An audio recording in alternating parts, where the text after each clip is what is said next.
For us, we'll buy a deal for 2 to 3 million. We'll put 2 to 3 million into it. As an empty facility, it might appraise for 9 to 10 million. As a stabilized facility, it might appraise for 12 to 17, depending on the market.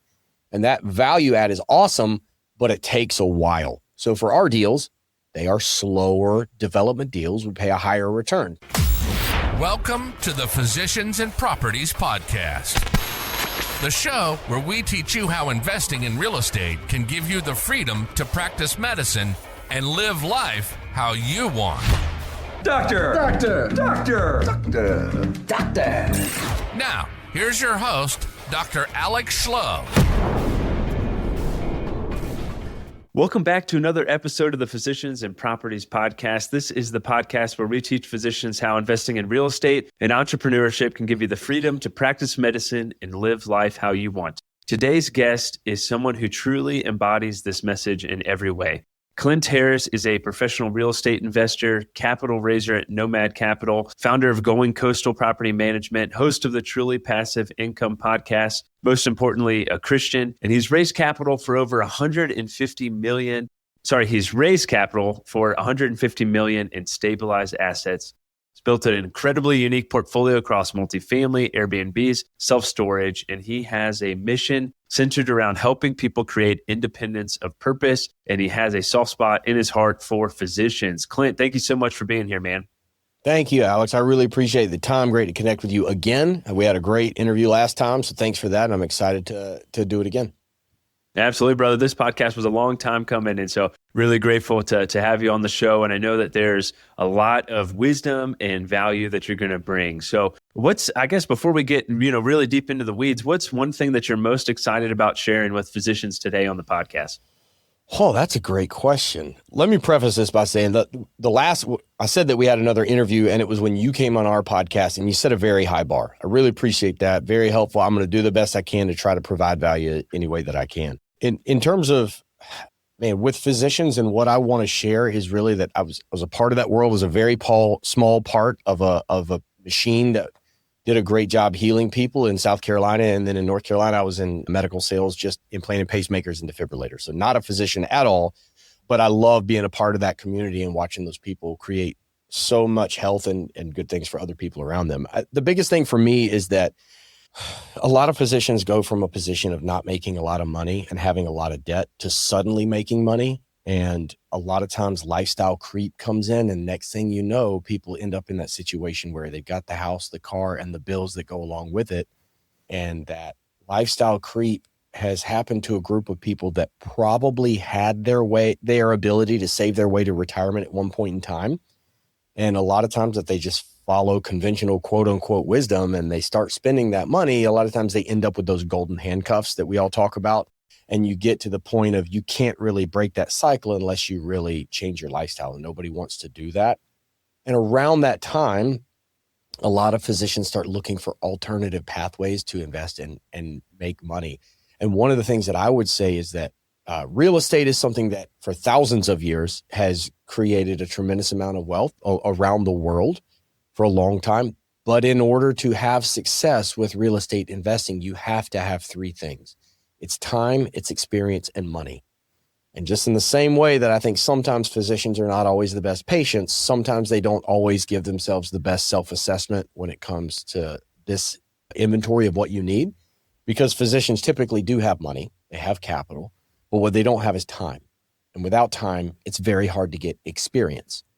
There's also a very interesting dichotomy we see among the white coat professionals is that a lot of them are that brilliant, scientific-minded healer. And then you have a small group of people that are also maybe private practice that have that high level of business acumen that you've got it, Alex, and I love seeing that. That's fairly rare in that space. You don't find it all the time. So those people tend to migrate more where you are, becoming a subject matter expert and putting yourself in a position where you're a lightning rod for good conversation. And anybody that's not in that role or doesn't have that skill set needs to be gravitating towards people like you and just operate from a position of understanding you really have to have those three things: time, experience, and money. You don't have to have all of them, but you have to have some combination of that in your team. I completely agree. I'm really looking forward to diving deeper into each of those as we go. Let's take a step back, Clint, and talk a little bit more about your journey in medical sales and what that was like. We were talking before the podcast of some stories and impact that job had on you and, of course, had on patients. What was that like doing medical sales? And then how did that kind of pivot you into real estate ultimately over time? And I had a great medical sales career. I actually really enjoyed it because, like many things, whether or not you like your job often depends on who you're doing it with. And I had some incredible teams and people and physicians and patients that I worked with over the years. But I did sell pacemakers and defibrillators coming right out of college. I did that for 16 years as a clinical and then a trainer and then a sales rep and then a territory rep. And for 14 of those 16 years, my wife and I were investing into real estate because medical sales is kind of a young man's game. I'm taking call. Cardiology problems are not Monday through Friday, 9 to 5. You're getting called 2 to 3 hours away in the middle of the night, sometimes 2-3 times a week. On Saturday mornings, I'm getting up and driving all over the state, checking the patients that we did surgery on Fridays, and it's a lot. If you ever want an off-ramp from that lifestyle, these days, your options are to save your way to retirement, which is hard to do when inflation is stealing the value of your dollars faster than you can put them away. Or you can realize that the ability to save our way to retirement for most people got taken away with the last generation. And the only other option is to play offense. And if you can't save your way there and play defense, then you have to play offense. And the sooner you realize that, the sooner you get started. So that started an aggressive pursuit of our strategy. And we chose real estate. We had 9 single family rentals that we did mostly the wrong way, but it learned a lot of great lessons. We did a few flips, which we did mostly the wrong way, but we got a few of them right. And then in 2017, we moved to Wilmington, North Carolina to take over the territory there, which is a beach town. That's the first time we were in an area that had opportunity for short-term rentals and Airbnb. So my first house when I was 24, I believe, my first house had been a duplex. I lived in one half and rented the other half for free. Now that's called house hacking, but at the time I just thought I was a genius. Turns out I wasn't a genius. I was actually an idiot. I just wasn't exposed to much of the world. And I didn't know that people have been doing that forever, right?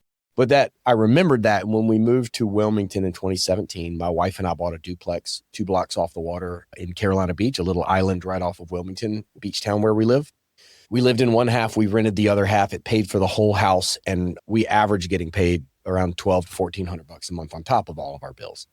So I was like, man, this is amazing. This is real money. So then we bought a series of quadplexes after that, one at a time, 3 over 3 years, and we converted them from long-term tenants, bad long-term tenants, to renovating the property, staging them, and turning them into Airbnb. Well, that would 3.5 to 4x the gross potential rental income. This is 2018, 19, and 20 pre-COVID. And after that, things just kind of got crazy in a good way for us. The problem was I couldn't find anybody to manage the properties, and it really burned us out. So we were forced, when we couldn't find a property management company that was getting the numbers we were looking for, we were forced to build one. By the time we were done with that 2-year process, we still own that company. It manages we just sold a 4-plex, so we're down to 10 Airbnbs, and then it manages another 75. I was so burned out on tenants that I did what we should have done the first time. And that is, we went to a group of wise older investors that I knew, that I handpicked mostly from church, honestly, that lived the kind of life that I wanted, that had the freedom to be present and available for their family and the people that needed them when they really needed to be there.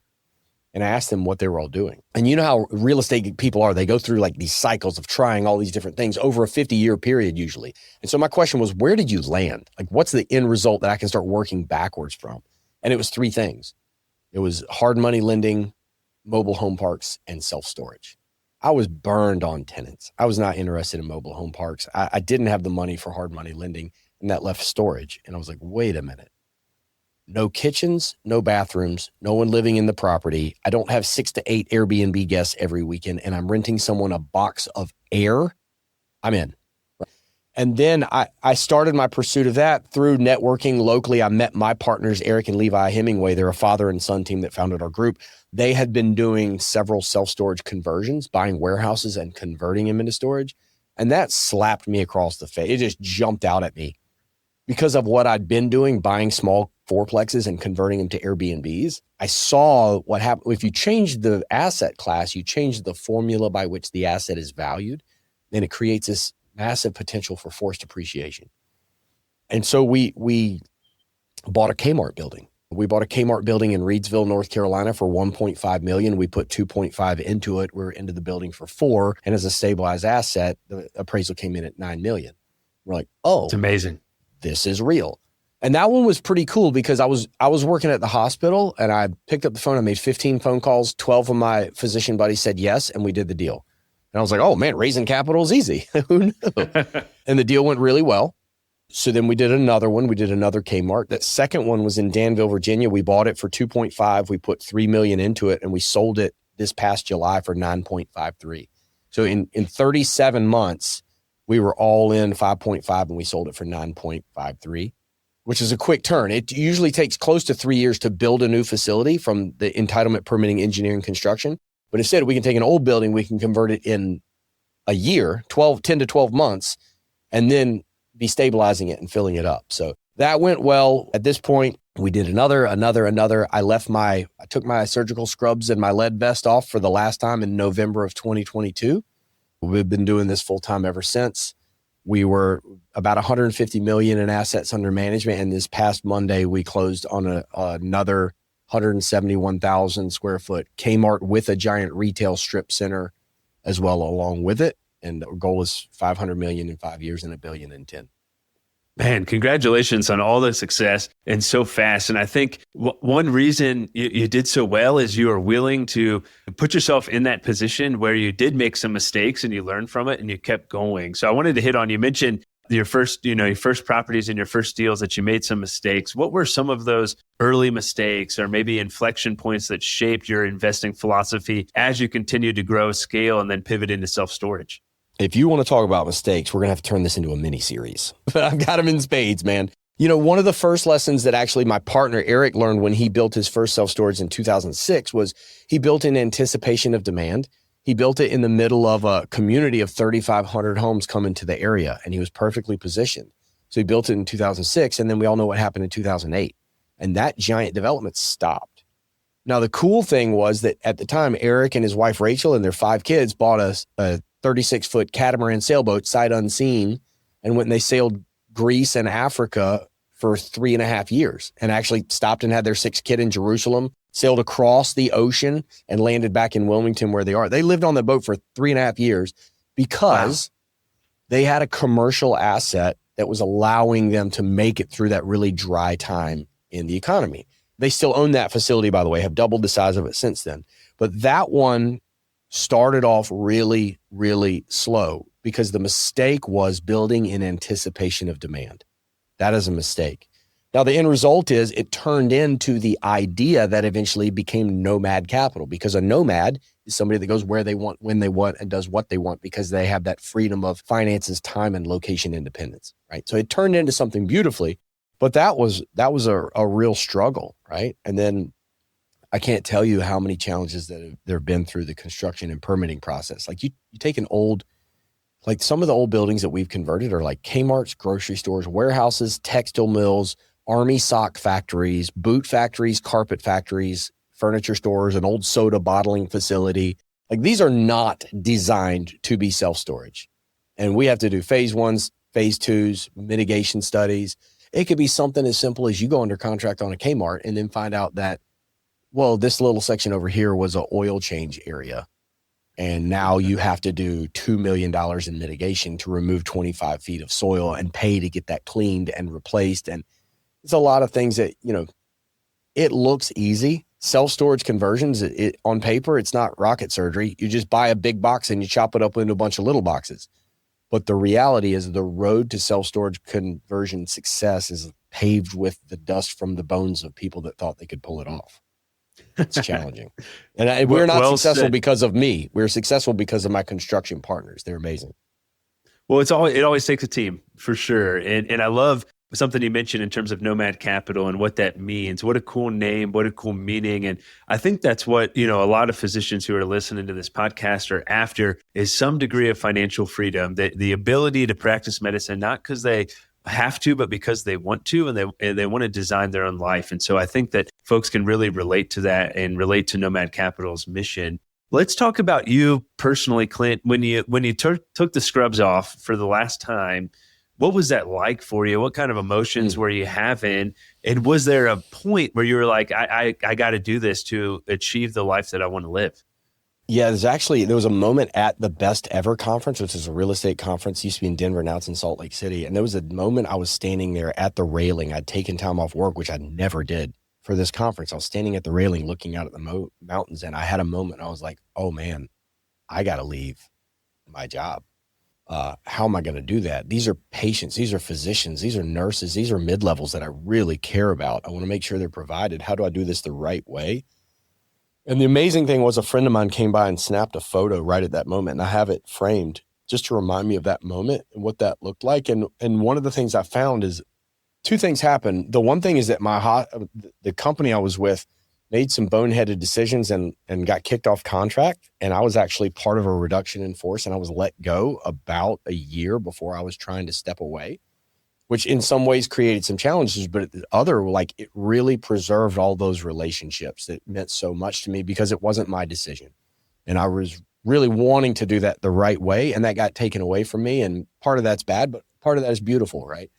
And then secondly is I really took a lot of pride in what I did. I really liked the instant gratification that comes from someone in complete heart block with a really gray, ashen look. And by the time you're done with the procedure and you're pulling that blue drape off, their color's back and they're sitting up. And, you know, the technology and the way that we were able to optimize people and get people out of a sedentary situation and get them up and moving, I miss parts of that, of really being a small part. You know, I'm just pushing some buttons. I'm following other people's leads, but it's a beautiful thing when you get to see what that does to people's lives. And I really had fear of, am I going to miss that gratification? Not self-gratification, but just overall feeling like you're part of something bigger than yourself. And the answer is in some ways, yeah. But in other ways, I've found that you can find that in everything that you do. There's good people everywhere. There's bad people everywhere. And in every situation, you can, if you're challenging yourself to look for it, you can do things for the right reasons or for the wrong reasons. I wasn't always great at that. I think I've gotten better at that since I have young kids, and I really want to be a great dad and a great husband. But that was an emotional roller coaster for me. But at the same time, I found that same satisfaction, not just in what I was doing for my family and the way it was creating financial velocity for us and changing the way that we raise our kids. That was huge. Then it became about, how do I share this with people that are, if you're in the hospital system, that's what you know, that's what you live, that's where your friends are. Like, you're not getting a lot of exposure outside of that unless you're really looking for it. And then it became part of something bigger of like, how do I educate on this without really like trying to sell people on this? Because the reality is, I would rather you and I, towards the end of this, have a conversation that's bigger than Nomad and our deals and just more about syndication in general as a tool as to what physicians need to know. Because the reality is, there's nothing about my deals that make it a great deal. What makes it a great deal or not a great deal depends on you and what you're looking at. And does it fit the goals that you and your spouse, your partner have for your life? And it can be the best deal in the world on paper or the worst. But if it does or does not help you accomplish what you want for your life, that's what makes it a good fit or not. And so, like, there's really no amount of selling that needs to be done. It's educate and build a relationship and put people in a position to make that decision for themselves. And that has really fulfilled that spot in my heart that I used to get from being a part of that healing culture at the hospital. So that's been really good. I love that. Yeah, I completely agree. I think now, is a good time for folks to think about, where it's December 12th as we're recording this, and it's a good time to start thinking about, okay, what's 2026 going to look like? What's the goal? What's the life that I want to live? And I want to talk about independence of purpose next, because I think that's really important. But like, what do I want to accomplish in 2026 and beyond? And I think a lot of times as physicians, we're so busy and overloaded with work, and we don't have a lot of time. And even like taking some time to dream and figure out what your vivid vision is and what you want in life is something you're like, I just don't have the time to do that. So I'd really encourage for folks who are listening, like just take 10, 15, 20 minutes and just grab a journal, grab a blank sheet of paper and write down what you want your life to look like in 1 year and in 3 years. And how can you get towards that life that you want to live? And that's going to help you figure out, okay, well, am I going after cash flow, for example? Okay, well, I need to find an opportunity where my dollars are going to get me more cash flow, or maybe that's appreciation or a specific asset class. But until you define it, you're going to be stuck in this limbo of these opportunities that are going to come across, and you're not going to invest in any of them because of analysis paralysis. And so I think that's really important for folks to do and understand. I totally agree. I'd take it a step further. It's so much, right? It can be so daunting. The reality is, like, most physicians, whether you want to admit it or not, you're trading your time for money, right? Like you only have so much capacity. You're getting paid a really, great wage for what you do. And physicians have so many opportunities as to different things that they can do working remotely or part-time. And it's nice to be able to kind of turn that up or turn that down depending on where you are in your career. But you're right. The number one thing is education, and knowing that you need to learn about that stuff is one thing. Finding the time to do it is something else. And I've mentioned before we started recording about the value of podcasts. And I used to think if you really wanted to learn about something, you should listen to podcasts and audiobooks. And I still believe that. I still listen to a lot of books. The law of 100 hours, by the way, says that if you spend 100 hours focusing on any one individual topic and studying that, you will know more about that topic than 95% of the population in the world. And that breaks down to, in 1 year, that's 18 minutes a day. And 18 minutes a day is less than, I could be wrong about this, the numbers change every few years. But last I looked, it was less than the average physician commute to the hospital. And we all know how many times some of those physicians are making that commute, depending on whether or not you take call. And sometimes we all need to get in. I find myself with days I'm riding to work, listening to music. I find some days I'm listening to ESPN radio. And I find a lot of days recently when I'm riding to work with everything turned off in silence. But when, outside of that, really that focusing that time is something that's really helpful, because what you don't want to do is sacrifice time away from your family or something else. There's this whole hustle culture. People talk about, well, I've got this 9 to 5, but my real job is my 6 to 10. What am I doing for me? It's like, yeah, I get that. But at what cost?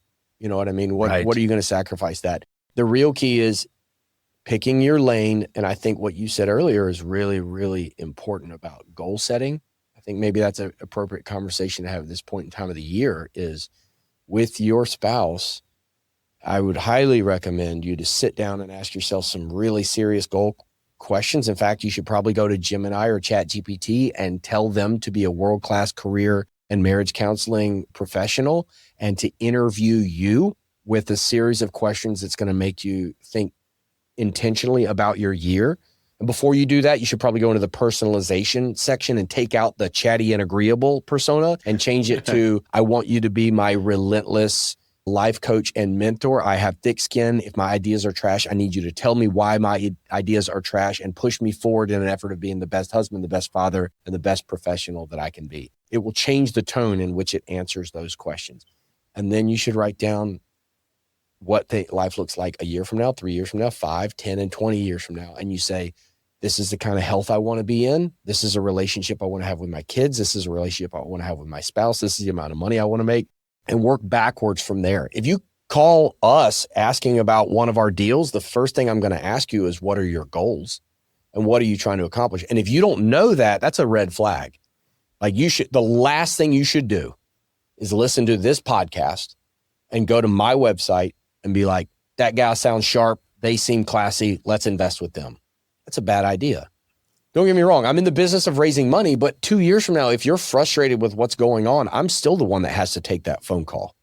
This needs to be built on, you have to know, like, and trust us. And I got to know, like, and trust our investors as well, because this is a partnership. And a partnership only works if we both have the same goals and we're in the same boat rowing in the same direction. So that's the first question. Then I would say, well said. That's the key. Work backwards from what is best for you, your spouse, your kids, and your family. Work backwards from that, and then look for people that are going to help point you in the right direction. Completely agree. I mean, it's the whole, how do how do you eat an elephant, right? One bite at a time. And when you have the vision, when you have your sight set on the elephant, or in this case, your dream life, and then you start working backwards, you really realize this is super achievable. And there's tons of people who have done this, and tons of people I can surround myself with, or different podcasts I can listen to, or mastermind groups I can join, of people who are going to make that even more reasonable for you. And before you know it, you've really reached the life that you want to live, and probably a lot sooner than what you had mapped it out to be, if your intentions are there, if your focus is there, and if you take that time. And I love what you mentioned about having that discussion with your spouse. That was when things really changed for my family and for us, was when Stephanie and I got on the same page, and we had those discussions, when we realized this is the life that we want to build together.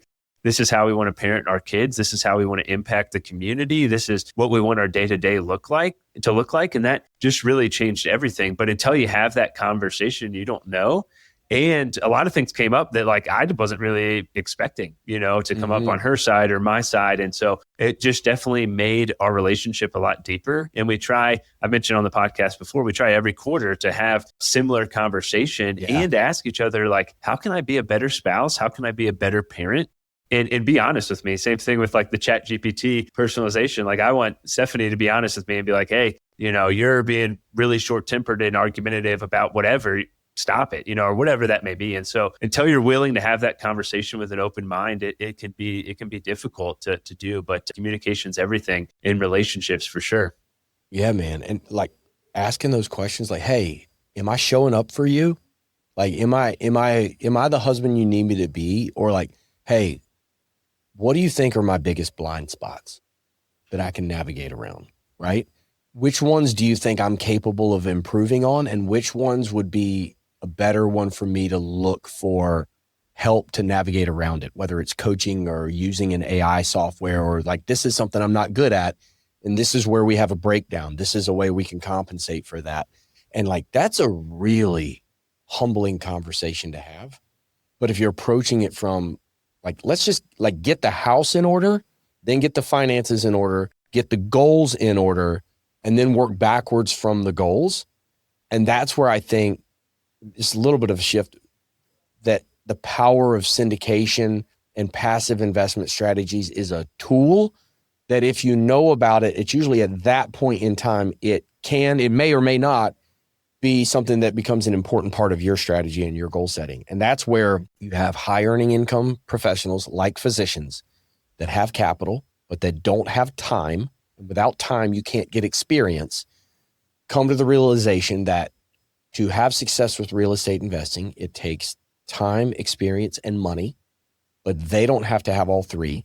If they clearly define the goals and they do the work to find the partners that share those core values, ethics, transparency, morality, and communication, and they're choosing good deals, you got to do work up front to build that relationship. But that's a partnership you can continue to invest in. And what's happening is you're getting up every day and going to the hospital and going to work. Your capital is getting up every day and going to work. And that capital is buying future days off. And eventually, when that money buys enough days off, there's going to be a day that you don't feel like getting up out of bed and going to work. And that's okay, because your money's still getting up and going to work. And you've created another avenue of cash flow for your family and a way to provide value. And if you do that in a way that meets your goals and is drawing you and your family closer together, hopefully built around something that's a bigger purpose, I think you have a better chance of having a better legacy. If you just give your kids money, the statistics show us that 3 generations later, the money's gone and they're unhappy and they're probably bad people. That's a relative term. Maybe that was an oversimplification. Versus I don't have data on this, but my suspicion is if we can make a change in our life that opens up that independence of purpose, which is where we live the nomad life, we go where we want, when we want, do what we want. That's going to look different for everybody. For some people, that means getting drunk on a beach. For some people, it may mean building. For some people, it may mean helping. For some people, it means being able to be present when a sick family member really, really needs you. And sometimes in a way that if you weren't able to do that, you would probably live the rest of your life with a level of guilt, and nobody wants that, right? So that level of freedom is going to look different for everyone, but that's really what you're trying to break the cycle of, because then if you have that time, and instead of just giving your kids money, it changes the amount of time that you get to spend with your kids and your grandkids, I think there's a better chance that 5 or 7 generations down the line, they probably have better character. They're probably happier people. They're probably having a more positive impact on their community, and they probably have more wealth than if you had just given them money.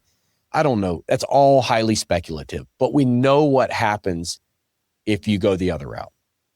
I agree. I think, when you have that freedom and you have that time, location, mental freedom, you're able to really instill in your kids more values and more opportunity. And I don't mean that in a way of like, I'm just going to give them money, or I'm just going to, have someone else watch my kid and I'm just going to go sit Mai Tais on the beach. But like, think about if you are working less days in the hospital and then you can go immerse yourself in a foreign country and in that culture, and your kids can learn another language potentially, and you can show them like, hey, everything is not just this like happy little bubble that we live in currently. Like, let's get out in the real world and really share those experiences. That's only going to impact them and their generations down the road, as you mentioned. And so I think that's really important and well said. And I think that as a dad of young kids also, I'm always thinking about that. Like, hey, how can I help Jack and Owen be like, respect money, understand money, but really understand that it's a tool for freedom. It's a tool for life, and it's a tool to give back and share with others.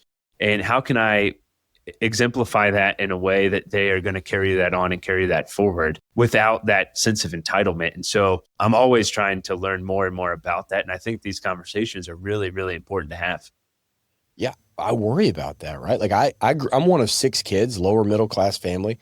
And then we moved to an island community, which is not the most wealthy community around, but it's a lot more money than I grew up around. And I'm looking around, I'm like, man, how do we raise these kids here without them being spoiled little brats, right? And I think you nailed it. I think the way to do that is travel and exposure to the world, not just the world, but like different cultures, classes, and meeting people where they are. And I think that's the best way to create the 2 things that I think are lacking in the world these days, especially among younger generations, is empathy and gratitude. Empathy for other people and understanding of their situation, and also eyes wide open gratitude about what we have, where we live, and what we got going on. That it's not a lot compared to a lot of people around us, but like compared to the world, it is. And with that comes a responsibility of empathy and gratitude, and hopefully a lot more responsibilities along with that. But yeah, it's powerful. Yeah, I totally agree. I agree too, man. I think that if as a country we shift more towards a heart of gratitude for what we have and for serving others, I mean, this country would look completely different. And we're in this, regardless of your political affiliation or status, we are in this like inflection point where it feels like Americans have become so divided across multiple different avenues. And it's like, this is a time for us to come together, to break bread together, to serve each other, and to be together in relationship, and not just stuck in our phones and stuck in this kind of like alternative reality where all we care about is ourselves and transactional relationship type mindset. And so I hope and pray that like that changes. And I really hope that's not something that, becomes an issue for my kids. But I think it takes a lot of intention and effort as parents to instill that sense of gratitude and instill that sense of appreciation for how good we have it here in America. I knew this was going to be a great interview. Nice. Me too, man. Me too. I want to expound on something. I want to provide value greater than Nomad and self-storage. Can I Please. do that for a couple of minutes? Listen, self-storage is a great asset class. It's very inflation resistant, pandemic resistant. Now we know it's, recession resistant as well, but the pandemic resistance is something that obviously things got thrown for a loop. Even though we don't use variable rate debt, it was really interesting when the interest rate shot up, it slowed down the housing market, and self-storage did slow down for a couple years as well, because obviously they're very tied together. But outside of that dip, and a dip in 2008 as well, for the last 35 years, it's been the most stable commercial real estate asset. And then you take it's going to cost $130 a square foot, and average right now is 2 years and 10 months to build a new facility. Or we can buy an old building with the land and the parking lot and everything included and convert it in 12 months. And the total project cost, including the land, is around $65 a square. that's my blip and getting in my segment about why we like the conversions and that part of it. But at the end of the day, you're renting someone a box of air. It's a stabilized long-term asset. It's just self-storage, but for half the cost because you're doing the conversion. And we see the same principle in people that are buying like old mills and converting it to mobile home park or converting it to multifamily. You've got mobile home parks that are being converted to tiny home villages or RV parks that are being converted to this, or hotels to condos or whatever. Adaptive reuse, cap rate arbitrage is what some people call it. That's a strategy in and of itself, and it's great. But what I don't think most physicians realize is that on their way to work every day, they probably drive by half a dozen to a dozen syndicated deals. And a syndication is just where, I don't mean to talk down. It's your listeners. I'm sure they know all this because I know you do a great job. But for the sake of oversimplification, it's where a group of people pool capital together to take on a real estate project larger than what any one individual could do on their own. Someone has to execute the business plan. Someone has to provide the capital. It can be the same person. Oftentimes it's not. And anytime you drive by a hotel, an RV park, a mobile home park, an apartment complex, a car wash, a retail strip center, a commercial mall, anything like that, very rarely is that an individual owner. It is usually an ownership group that is based upon a syndication, which is a group of people raise capital together to take on that project. And together, the whole is greater than the sum of its parts, right? It's a giant partnership. So the key is knowing that that is happening and that there's opportunity everywhere that really has only become available in the last 10 to 12 years through some legislative changes that have happened. And now the common person has the opportunity to invest in things that typically were only available to the ultra wealthy. And so if you come up with those goals of what you're looking for with your spouse and your timelines and your return profile, then you're going to want to look for operators and assets that are operating the way that you want to operate, with the communication that you like, the transparency that's important to you. And then you're shopping for deals, and it can be anything you want. Like, I've got a friend that's invested into vineyards.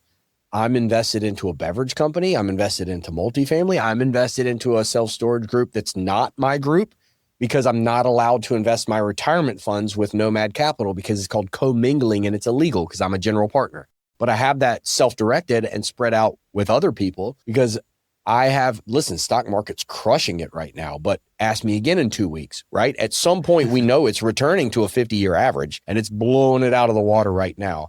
There's a reason they call it real estate and not real paper stocks, right? The real assets that produce cash flow give me a better chance. When I say me, collectively, we as a team, I'm a small part of a big team. Collectively, it gives us a better chance of controlling the value, right? We're not buying on a cap rate. We're buying for less than $20 a square foot.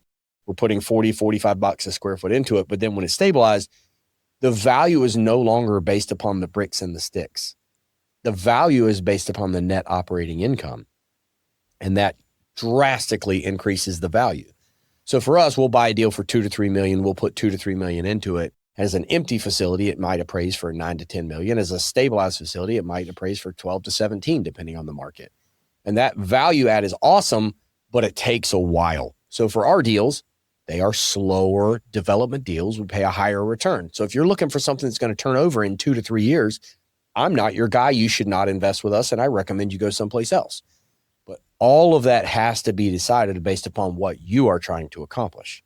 So I think that syndication is something that, if nothing else, just know that it is out there, and it's a tool that you should have in your tool belt if you are a professional that has capital, but you don't have a lot of time. And then when it goes to those passive investment strategies, the longer runway you give yourself, the better chance you have of really building up some significant financial velocity, and that snowball really starting to have an effect on the amount of time that you spend with your wife and your kids and the amount of travel that you do. Yeah, I love that. That was really, really well said. And I think it gives you the opportunity to also sample various asset classes. You and I both had shiny object syndrome and invested in a lot of different things when we were getting started. And then we figured out, hey, this is the thing that we really love. For me, it's assisted living. For you, it's self-storage. But it also gives you that opportunity if you're like, hey, I'm not sure what path I want to take to generate this freedom over time. Let me go invest with Nomad Capital in a self-storage deal. let me invest with Alex on a assisted living deal. Let me figure out what I really like. And then that snowball's getting started in multiple asset classes, which also helps to protect you. And then you figure out, what do I really love? And you go all in on that. And so it's a really great way to do that and get a lot of exposure with a lot of exceptional operators. Now, I will say it is really important to make sure that you're evaluating the operator, the business plan, the market, the asset type, the communication, the reporting, all those sorts of things. But a passive investing can be a really great way to create significant wealth and freedom over time. Let's talk. That's a really important topic you just brought up, and we'll keep it short. We're probably running long on time here, but there's a saying that Warren Buffett has that I think really is apropos here. He says, in terms of operators and people that have done well, people that have not done well, he says you can't tell who's skinny dip until the tide rolls out. Right? Yep. Once the tide rolls out, you get exposed. Is the point. And frankly, when the interest rate shot up at the end of 2022. A lot of operators have been exposed. In the few years before that, you couldn't miss. Everybody looked like a genius, right? Everything was going up in value. The reality is, over the last few years, a lot of people have been tested. And we've had a lot of other groups that have stopped operating. We have social media that's gone dark. There's been a lot of capital calls, and there's been a lot of paused distributions and some total losses. It's tragic. That having been said, I think a lot of people are scared. A lot of people are pulling back, and a lot of people are going to the stock market because that's where the returns are right now. And I get that. But we all know that's not going to last forever. And what I would say is, would you rather pick your operator when everything is going right and everybody looks like they're winning, or when the chips are down and you can see whose strategy is working and see whose strategy is not? In my opinion, that's the time when you really want to find people. Like when things got really, really hard, who dealt with it the right way with communication and navigated it in a partnership way with there are people that came out of this that had variable rate multifamily deals that really struggled or had capital calls that came out with their investors being more loyal to them because of the way that they handled it, right? It's not about when bad things happen. It's about how we handle it. So I think that you're going to hear horror stories, and there's some bad things that have happened because people over leveraged and people didn't realize what they were getting into. And we had disruption recently in the last few years. However, in my opinion, it's a really good time to look at track record, and the people that are operating right now that have been operating through the last 3, 4, 5 years, obviously the longer the better, but especially the last 4 or 5 years, if you're still operating now, you're doing something differently, and it has been stress tested. And I think that's a good time to take a harder look and maybe a little bit bold when others are scared. Yeah, that is a great point. I think a great question to ask is, what's a deal that you've done that did not turn out how you thought it was going to? And how did you mitigate that? And that will give you a lot of insights to the operator and how they solve that potential problem. But it'll also show you like, hey, how can I expect them to potentially handle a situation if it arises in this investment as well? Yeah. And along with how they handle that, ask for communications. Ask for, I want to see the monthly newsletters, the monthly construction updates, the lease up, the occupancy, whatever reports get sent out to all the investors. I'd like to see a history of that and a track record just so I make sure it's going to hit my standard is what I would want to know if things were not going well during whatever situation. That what did that communication look like? Did you go dark? Because in my opinion, that's the time when you need to communicate more than you ever have. Mm-hmm. Yeah, that is an awesome point. Well, Clint, let's go ahead and kind of wrap things up here. I want to ask you a couple questions here real quick. What is one belief about money or freedom that you wish physicians would understand earlier? I think that money, this is to quote my partner, Neil Henderson, money is a store of life energy, right? People look at, the more you have money, sometimes the less a little bit of it is worth to you. People that don't have a lot of money, it really matters. People that have a lot, it doesn't matter as much. But the reality is, like, whether something is a fortune or not, usually is a reflection of how long it took you to get it, right? If you make money, if you make $50 million a year, $1 million is probably not a fortune to you. If you make $50,000 a year, $1 million probably is. It really just depends on how long it took you to get it. And so I think that the responsibility is to look at capital and money as a store of life energy. And with it comes a level of responsibility. of you to manage it appropriately and realize that it's a representation of time you spent away from people you love and probably doing things you didn't want to do. And that same responsibility for any operator using investor money. You are using a representation of that person's store of life energy to create value. And with that comes a very heavy level of responsibility that should carry a higher burden of execution than maybe how cavalier you would be with your own money. Well said. Well said. I love that. Clint, this has been incredible, man. Your mission around independence of purpose is something that physicians need. They need to understand that this is possible, that they just have to get started, that mistakes may get made, but you just have to keep going. And your story is a testament to that. And I think that if folks really listen to this podcast and take in what you've shared today, it can help redesign their life. It can change a lot of families. And ultimately, I think it'll lead to better care of patients over time because you have that freedom, you have that space to practice medicine how you really want to. And so thanks again for everything that you shared today on this podcast. Is there anything that you want to add, and how can folks reach out to you if they want to know more about what you're doing? Yeah, listen, thanks for that. That was great. I agree with you, right? Let's create some freedom and just let the healers heal. Like, let's get rid of the administrative top heaviness and practicing defensive medicine. Let's let the healers heal because it's a choice that they made, not because it's something that they have to do, right? And sometimes that means we have to create freedom other places. I'm happy to connect with anybody. I obviously talk too much. I'm obviously a huge extrovert. And whether it's about Airbnbs or property management or self-storage or acquisitions or anything else like that, I'm happy to connect. Everything I know or anything smart that I've said came from somebody else. It came from, that was the power that I was talking about earlier of like listening to podcasts is important, but hosting a podcast really leads to some really powerful conversations. I actually like hosting more than I like guest speaking because I learned so much more. So it's powerful. I encourage people to continue to invest in themselves, invest in their relationships, know your goals, work backwards from your goal from the future to build it out, and know that right now we have better opportunity for networking and connecting than we ever have in the world. Along with that comes more distractions than we have ever had. There is more noise in the world than ever before. So I think it's a real good time to get clarity on what you're trying to accomplish, who's important in your life, and what's the legacy that you want to leave. And if you do that, and maybe this is a small tool along the way, I think we have better opportunity right now to generate wealth for our families and that freedom of purpose than we ever have in the history of the universe. Completely agree. Clint, how can folks reach out to you? Yeah, the best way is just through our website, nomadcapital.us. You can schedule a call there. Eventually, they all come to me. Feel free to email me as well. Clint, CLINT, at nomadcapital.us. Happy to help anybody any way that I can. Absolutely. And go ahead and listen to Clint's podcast, Truly Passive Income. It's awesome. I was so fortunate to be a guest on the podcast. We had a great conversation. And one thing I love about you guys is, you and Neil, and he was on this podcast as well, is the fact that we talk a lot about passive income, but we also talk a lot about life and the things that really matter, like we did today. And so I really appreciate what you're doing there at Truly Passive Income and the podcast there. So folks, give that a listen. Clint, thanks again for joining us. And to everyone who's out there listening, thanks for spending some time listening to the Physicians and Properties podcast. With that, we'll go ahead and sign off. It's been Dr. Alex Schloe and Clint Harris on the Physicians and Properties podcast. Take care. Hey, real quick, if you're still listening to this, I'm assuming you got value from it. So I need your help specifically.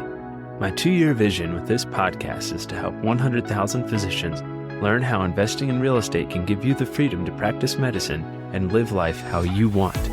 There are 2 main ways that a podcast grows. One is through ratings and reviews, and the other is word of mouth.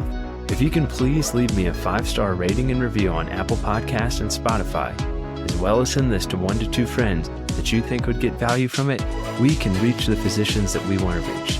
Thanks in advance, and talk to you on the next episode. Please note that the information shared on this podcast is for informational purposes only and should not be considered financial or medical advice. The views expressed on this podcast are those of the host and the guest and do not necessarily reflect the views of the Department of Defense or the United States Air Force.